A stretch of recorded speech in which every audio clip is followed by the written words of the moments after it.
नमस्कार, मैं रीमा प्रसाद। आज हम सुलगते सवाल में बात करेंगे इस्लामोफोबिया की। हम बात करेंगे धर्म के नाम पर अधर्म करने वालों की।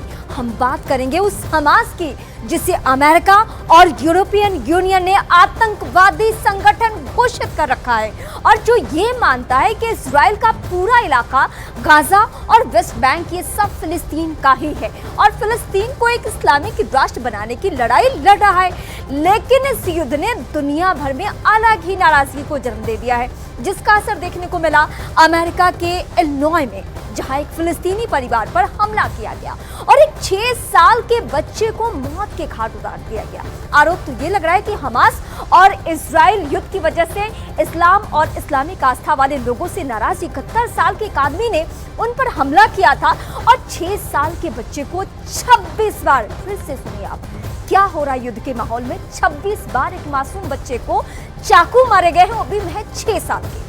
उसकी मां को भी घायल कर दिया गया। बच्चे की अस्पताल में इलाज के दौरान मौत हो गई। इस हमले पर अमेरिका के राष्ट्रपति जो बाइडेन ने ट्वीट किया और कहा कि मैं और जिल बच्चे की क्रूरता से की गई हत्या और इसकी मां को मारने की कोशिश की घटना से परेशान हैं और उनके परिवार के प्रति संवेदना व्यक्त करते हैं। एक फिलिस्तीनी मुस्लिम परिवार के साथ ऐसी नफरत के खिलाफ अमेरिका है। हम भी ऐसी सोच, ऐसी नफरत के खिलाफ है। लेकिन सवाल उठता है कि इस्लामोफोबिया आया कहां से है। सवाल ये भी उठता है कि आतंक को मजहब से जोड़ा किसने। सवाल तो ये भी है कि धर्म के नाम पर जो अधर्म करते हैं उसे बढ़ावा आखिर मिलता कहां से है। इसी पर आज जो होंगे सुलगते सवाल।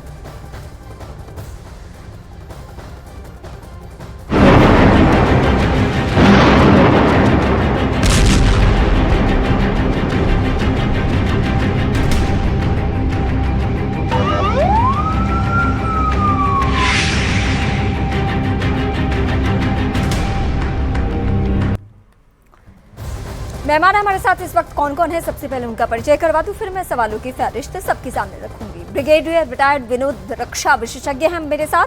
कर्नल शैलेंद्र सिंह कुछ ही देर में मेरे साथ होंगे, रक्षा विशेषज्ञ हैं। सैयद जवाद, राजनीतिक विश्लेषक। निखत अब्बास, बीजेपी से। आप सभी का बहुत स्वागत है। मैं सबसे पहले विनोद सर आपके पास आती हूँ। विनोद दत्ता सर, मुझे आपसे ये समझना है, जो बाइडेन की 2 बहुत ही स्ट्रॉन्ग लाइन है, उसके मायने क्या निकल रहे हैं अगर मैं ग्लोबली इसको समझना चाहूँ कि इस्लामोफोबिया, जिसका वक्त वक्त पे अपनी सहूलियत के हिसाब से अलग अलग परिभाषाएं गढ़ी गई हैं। एक 6 साल के मासूम बच्चे की मौत होती है, उसके बाद वो कहते हैं कि इस्लामोफोबिया को खत्म करना होगा। ये मामला किस तरीके से आगे बढ़ रहा है? देखिए, पूरा विश्व जानता है कि सबसे ज्यादा खामियाजा अगर दहशतगर्दी का किसी समुदाय ने या किसी रिलीजन ने फेस किया है तो वो खुद इस्लाम है। और इस्लाम एक बहुत ही मुकद्दस और बहुत ही पाक रिलीजन है जो कभी ये नहीं सिखाता कि आप इस तरह से बर्बरता से पेश आएं, चाहे वो महिलाएं हों चाहे बच्चे हों। जिस तरह से बच्चों को के साथ दरिंदगी की गई है, जिस तरह से महिलाओं के साथ दरिंदगी की गई है, कोई भी धर्म, चाहे वो किसी भी समुदाय से रिलेटेड हो, ये इजाजत नहीं देता। और आज देखिए, जो देश हमास का समर्थन कर रहे हैं, मैं उनसे ये पूछना चाहता हूं कि क्या वो अपने देश में इस तरह की बर्बरता अपने जो नागरिक हैं उनके साथ बर्दाश्त करेंगे? क्या वो इस तरह की जो हैवानियत है उसको बर्दाश्त करेंगे? उनका आंसर होगा नो।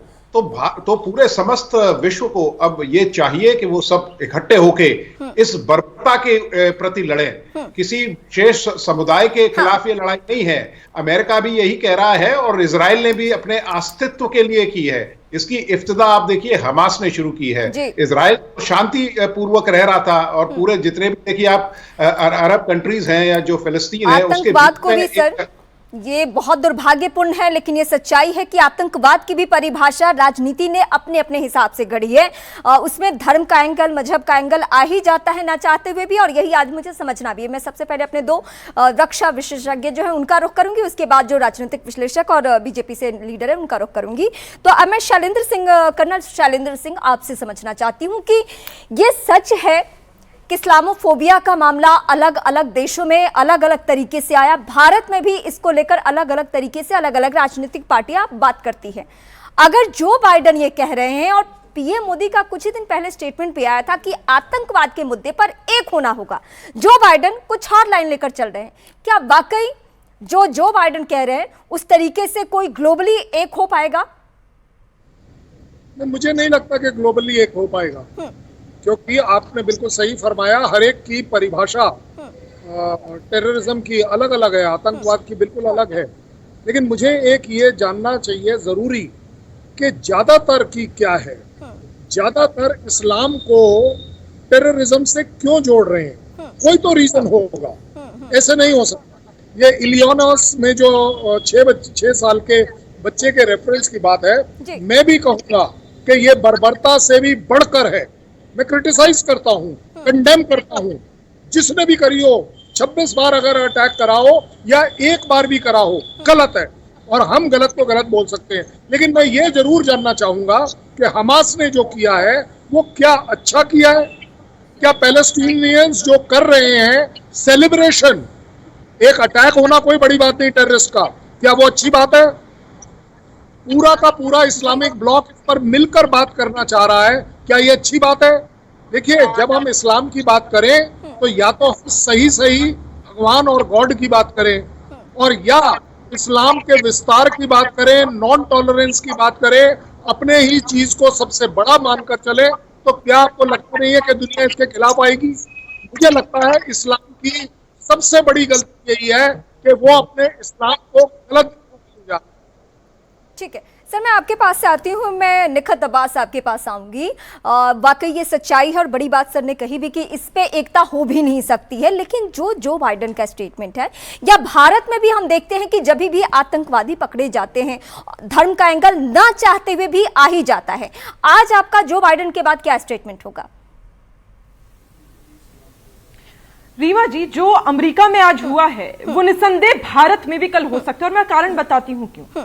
क्योंकि हमस में जो आतंकवादी संगठन है, उन्होंने पहले तो मासूम इजराइलों के ऊपर जो हमला किया है, उस पर आज भारत में बैठे हुए न जाने कितने घटक दल है जो समर्थन दे रहे हैं। फर्क सिर्फ खून का है। वहां पर इजराइल में बहाया जा रहा है हमस के द्वारा, और यहां भारत में विपक्ष के द्वारा खून जलाया जा रहा है। और मैं बताती हूं क्यों।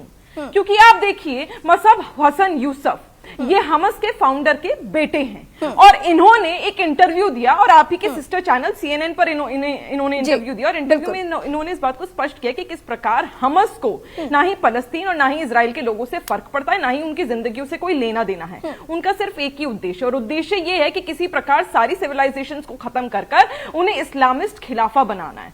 अब जो इस्लामिस्ट खिलाफा बनाने की बात करते हैं, वो यहाँ पर भारत में न जाने कितने ऐसे दल है जो उनका समर्थन कर रहे हैं, जैसे कि राहुल गांधी, जिन्होंने सेक्युलर कहा था इंडियन यूनियन मुस्लिम लीग को, वो आ रहे हैं आज समर्थन में हमस के आतंकवादियों को, और राहुल गांधी आज भी उन्हें सेक्युलर कहते हैं, उनका समर्थन करते हैं।